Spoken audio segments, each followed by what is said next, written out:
Bismillahirrahmanirrahim. Assalamualaikum warahmatullahi wabarakatuh. Alhamdulillahi rabbil alamin. Wassalatu wassalamu ala rasulil amin. Wa ala alihi wa ashabihi ajma'in amma ba'd. Para pendengar yang dirahmati Allah, bersyukur kepada Allah karena Allah memberikan banyak sekali kenikmatan kepada kita semuanya.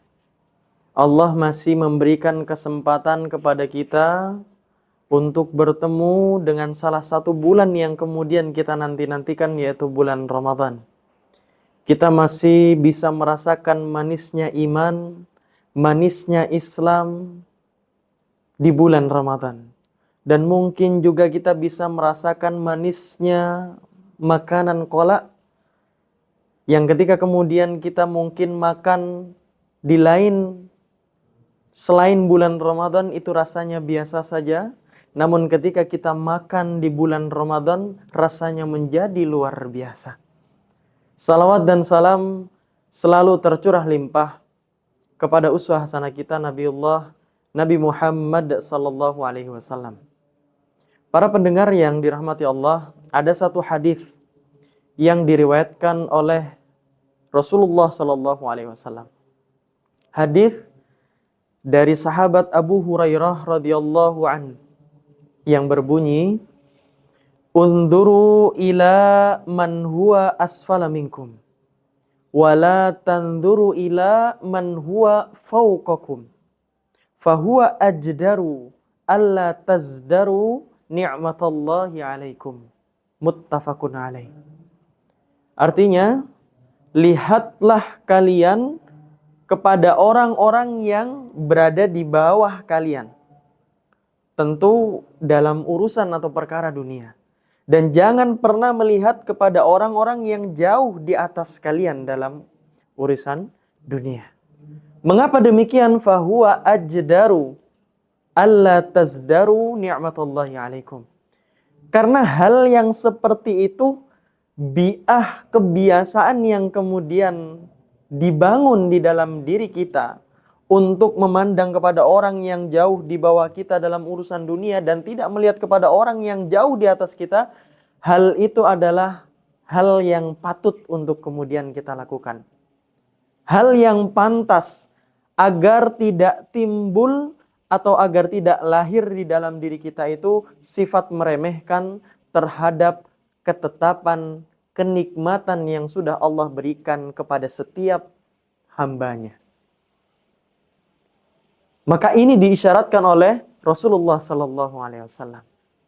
Selaras dengan momentum di bulan Ramadan ini, maka ketika kemudian kita sudah masuk di bulan Ramadan, ternyata ada beberapa hal yang kemudian dinanti-nantikan juga di bulan Ramadan. Seperti contohnya dengan apa yang kemudian diisyaratkan oleh Nabi. Mungkin ada beberapa contoh yang perlu untuk kemudian kita introspeksi kembali. Ketika kemudian kita melihat tetangga kita sudah bersiap-siap nih menyambut bulan Ramadan. Salah satunya menyambutnya dengan apa? Ya, membeli baju baru. Ya, itu sudah dipersiapkan luar biasa. Kalau kemudian kita tidak membiasakan bi'ah yang kemudian diisyaratkan oleh Nabi ini, maka kita yang akan melihat itu akan mendapatkan pelajaran gimana caranya dia bisa beli, aku juga bisa beli. Tetangga sudah mengkonsep luar biasa. Paginya nanti pokoknya pas Idul Fitri sampai siang pakai baju pink. Sore sampai malam gimana caranya pakai baju ungu. Pokoknya kelihatan wah luar biasa. Kita bilang, ya, wah itu luar biasa itu. Kapan aku bisa seperti itu?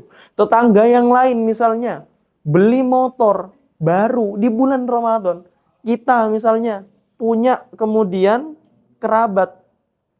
Lalu kemudian kerabat kita bilang kepada kita, "Mas, itu coba lihat, ya, tetangga kita sudah beli. Kapan kita atau keluarga kita atau istri kita yang bilang seperti itu? Mas, itu loh. Tetangga kita sudah beli mobil, tetangga kita sudah beli helikopter, tetangga kita sudah beli pesawat terbang, sudah beli kapal, semua dibeli. Kita kapan?" Kalau kemudian bi'ah yang diisyaratkan oleh Rasulullah SAW ini tidak dibangun, maka yang terjadi seperti itu. Maka dari isyarat Rasulullah SAW ini, dengan hadirnya juga bulan Ramadan, pelajaran yang penting yang pertama adalah ketika kemudian kita membiasakan dengan apa yang diisyaratkan oleh Rasulullah, maka akan timbul as-sakinah, ketenangan hati. Kita tidak akan gerusa-gerusu, gak akan ngelihat tetangga. Biarkan, mau tetangga beli mobil, pesawat terbang, kapal, pesawat tempur, jet, roket, biarkan. Itu urusan mereka. Yang penting kita fokus ibadah di bulan Ramadan.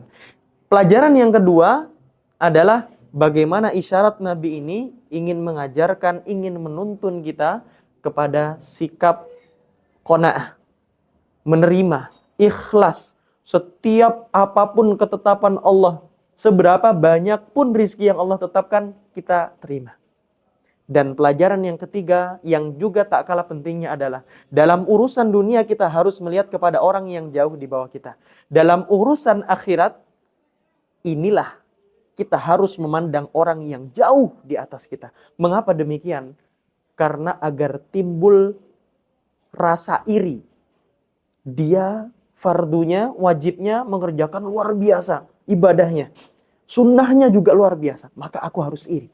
Jadi dalam urusan dunia kita melihat kepada orang yang jauh di bawah kita.